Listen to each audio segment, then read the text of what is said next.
반갑습니다. 저작권에 대한 모든 정답을 말해주는 톡톡 저작권 MC를 맡은 김은서입니다. 오늘 정말 특별한 두 분을 모시고 저작권에 대한 흥미로운 이야기를 나눠볼 텐데요. 북튜버 다솔책방님과 한국저작권보호원의 전세준 변호사님 인사 부탁드립니다. 안녕하세요. 현재 북튜버로 활발하게 활동하고 있는 다솔책방입니다. 안녕하세요. 한국저작권보호원 자문단 전세준 변호사입니다. 네, 두 분 정말 반갑습니다. 네, 저도 독서를 사랑하는 문학인으로서 책을 소개하는 그런 콘텐츠를 정말 좋아하는데요. 다솔책방님, 북튜버란 무엇인지 간단하게 소개 부탁드려도 될까요?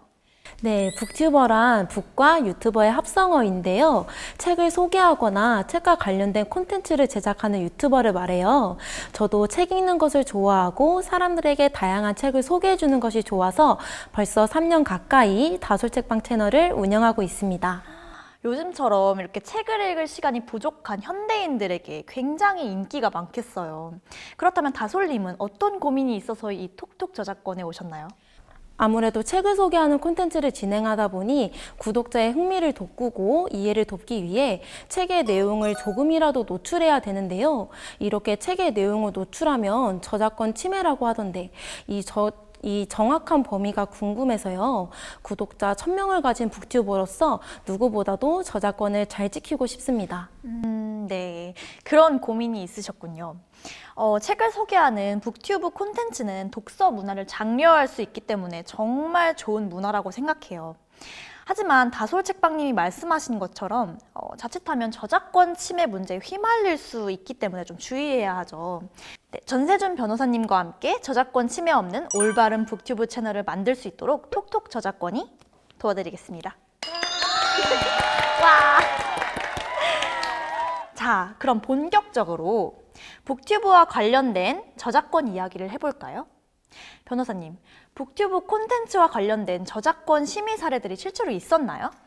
네, 의외로 굉장히 많습니다. 저희 한국저작권보호원에도 그 북튜버를 하시는 분들이 저작권 침해에 관련돼서 상담 신청을 계속 많이 하고 계시는 상황입니다.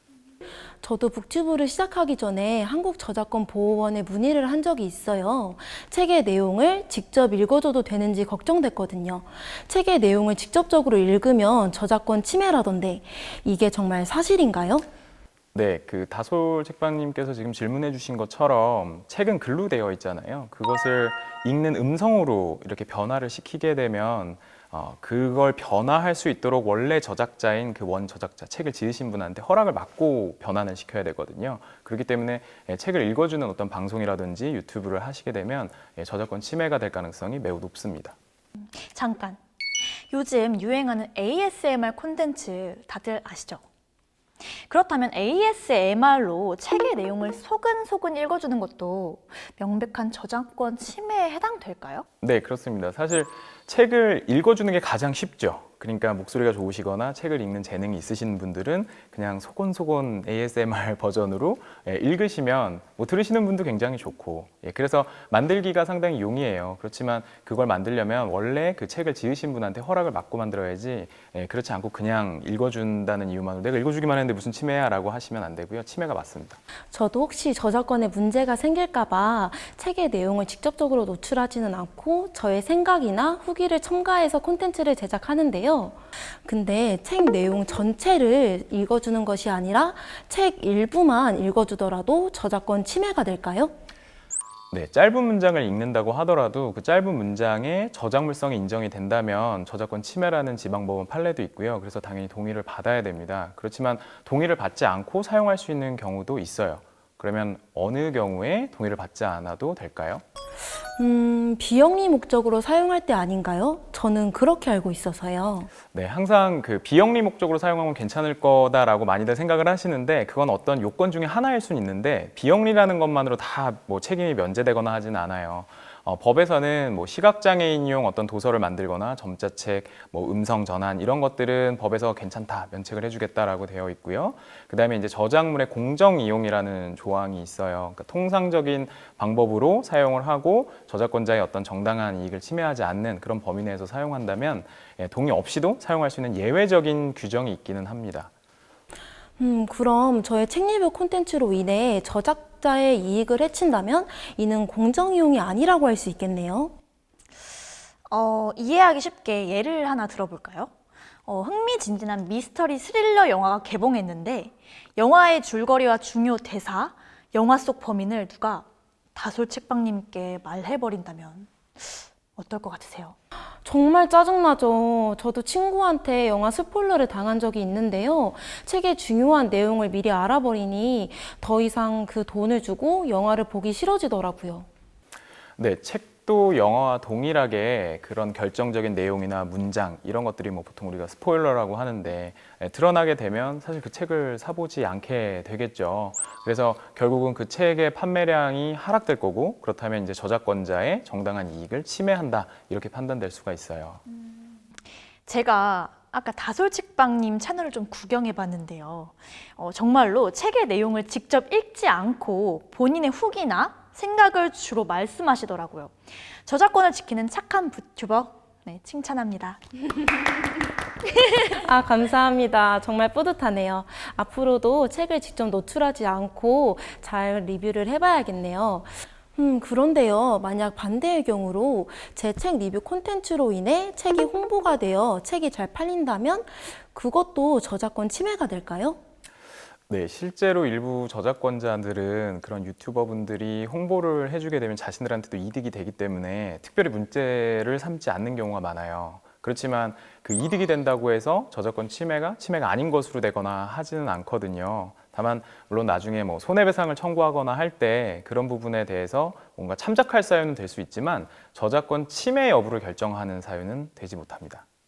네, 그리고 저작권법 140조에 의하면 영리 목적으로 또는 상습적으로 그런 어떤 침해를 하는 것으로 보여질 때는 어떤 침해자의 고소가 없이도, 그러니까 고소권자라고 하는 침해자의 고소가 없이도 직접 수사기관에서 수사를 해서 처벌을 할 수가 있어요. 그래서 상당히 주의해야 됩니다.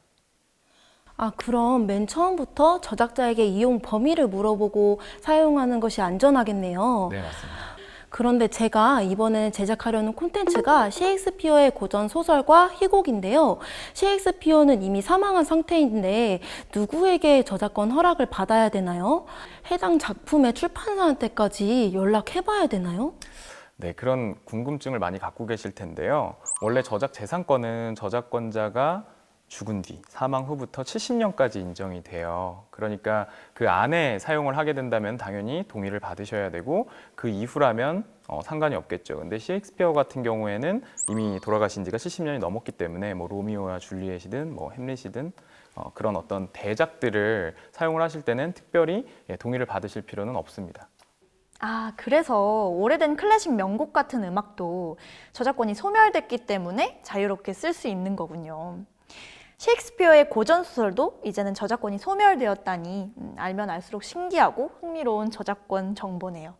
네, 정말 그렇네요. 셰익스피어의 작품들을 자유롭게 쓸 수 있다니 정말 좋네요. 저작권이 소멸된 고전 작품이 무엇이 있는지 더 알아봐야겠어요.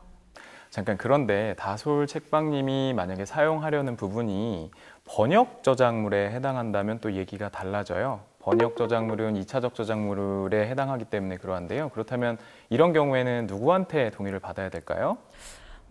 번역으로 인해 2차적 저작물이 되었고 그에 대한 저작권이 번역가에게 있다면 해당 번역가에게 허락을 받아야 한다. 맞죠? 네, 정답입니다. 사용하고자 하는 번역가가 그 번역하신 분이 돌아가신 때로부터 70년이 지나지 않았다면 그 번역자의 동의를 받아야만 저작권 침해 없이 사용하실 수가 있어요. 이렇게 습득이 빠르신 걸 보니까 곧 10만 구독자가 달성하실 걸로 예상이 됩니다. 네, 오늘 이렇게 북튜버 다솔책방님 그리고 한국저작권보호원의 전세준 변호사님 함께 북튜브 저작권에 대해 알아봤는데요. 다솔책방님 어떻게 도움이 되셨나요? 네, 정말 많은 도움이 됐는데요. 북튜브를 운영하면서 저작권에 대한 애매한 부분이 몇 가지 있었는데 그에 대한 부분이 정말 많이 해결된 것 같아요. 북튜브를 꿈꾸는 분들이 아니라 현재 북튜브를 운영하는 분들도 꼭 봤으면 좋겠네요. 네, 저도 같은 의견입니다. 누구나 컨텐츠를 만들기 쉬워진 세상이죠. 그래서 1인 미디어 그리고 북튜브와 관련된 저작권 침해권이 더 이상 발생하지 않았으면 좋겠어요. 그래서 사람들도 그 다솔책방님처럼 저작권을 잘 지켜야 되겠고 또 북튜브 구독자분들도 이러한 저작권 지식을 알고 계시면 참 좋을 것 같다는 생각이 듭니다. 네, 정말 맞는 말씀입니다.